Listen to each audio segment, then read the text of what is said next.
I say that because as we move in this era of efficiency, this era of technology,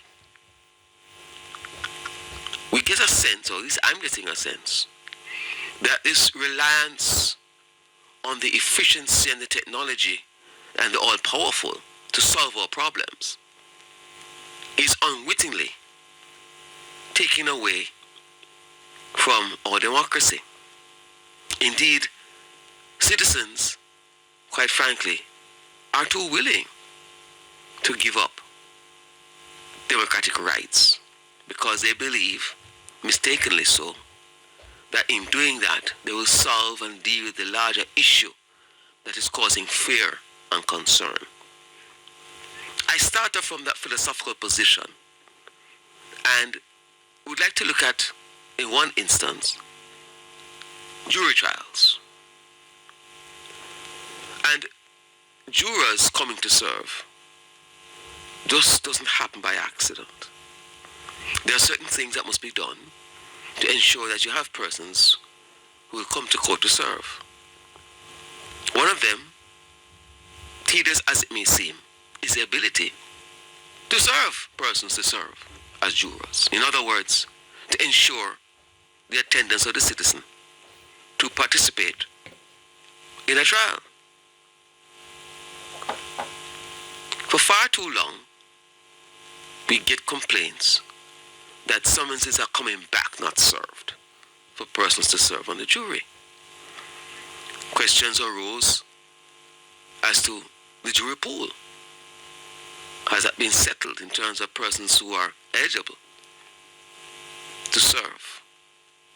I say eligible because some persons in certain occupations won't be served and can't be served.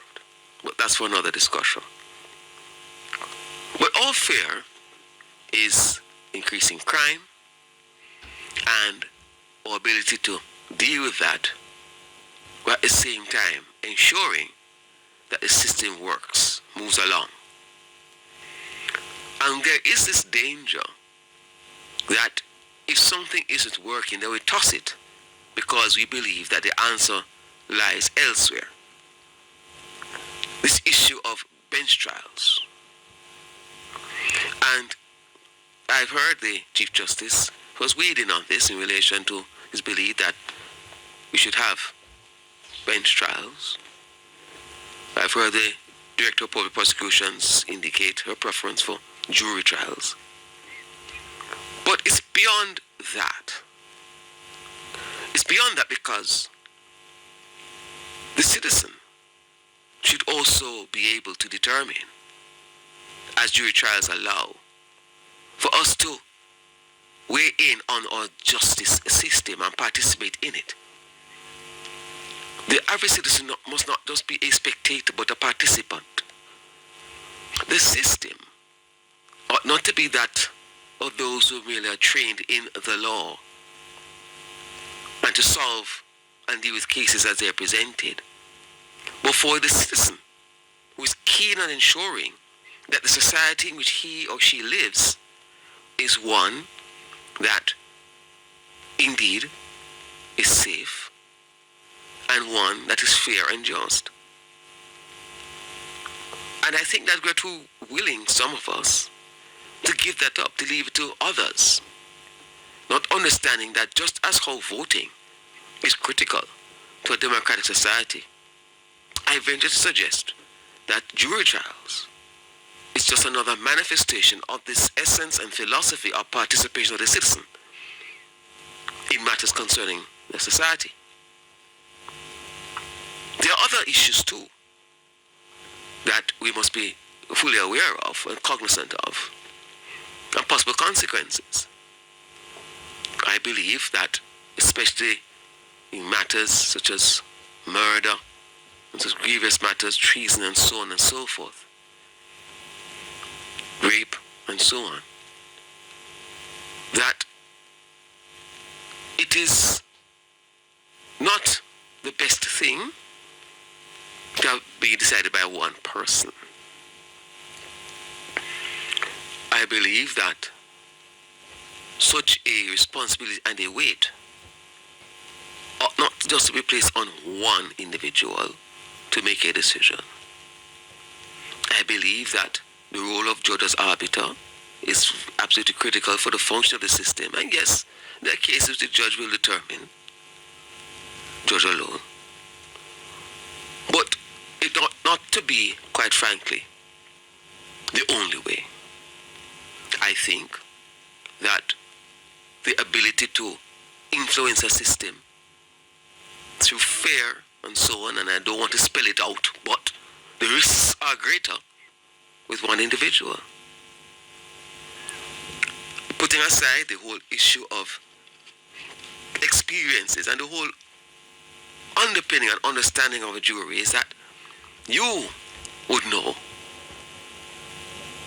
and understand the everyday, to experience the fact that when someone is tried, it should be tried by, they say, your peers, persons like you, who will understand and appreciate the importance of the dispensing of justice and have a say in it. We must guard against the possibility of having these matters just decided by one who might not necessarily be au fait or experience the everyday, or who may have a perspective unwittingly influenced, or consciously or unconsciously influenced by their own particular circumstances or beliefs, and not necessarily only the weight of the precedence of law. The American realists, their thinking is that, though they take it to an extreme, the American realists, it's a school of thought, not America, North America now, who say that justice may depend on the state of a judge's digestion at a particular morning. That's an extreme example, but the fact is that apart from the whole aspect of the need to deepen our democracy and preserve it, and not have it being whittled away because of the fear and those who are there in society creating problems, that you give up these things to get at them.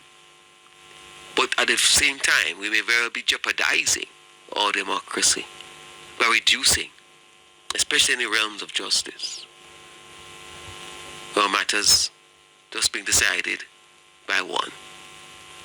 You never know. Later on, we'll be told that we need artificial intelligence. And before you know it, the one extreme to make a point. Will our future be determined, especially in justice, by robots and algorithms? No. For me, jury trials. And we must ensure that the pool is settled. We must ensure that the serving of summonses is done in a wide way, effectively, and ensure that you don't merely get a suggestion that the person can't be found. For far too long that has been happening. And that has undermined the ability to have persons coming to serve as jurors, and by extension, will undermine the system itself. Look at the system, improve on it. But what I'll say to you is don't dispense with it. And those are my views.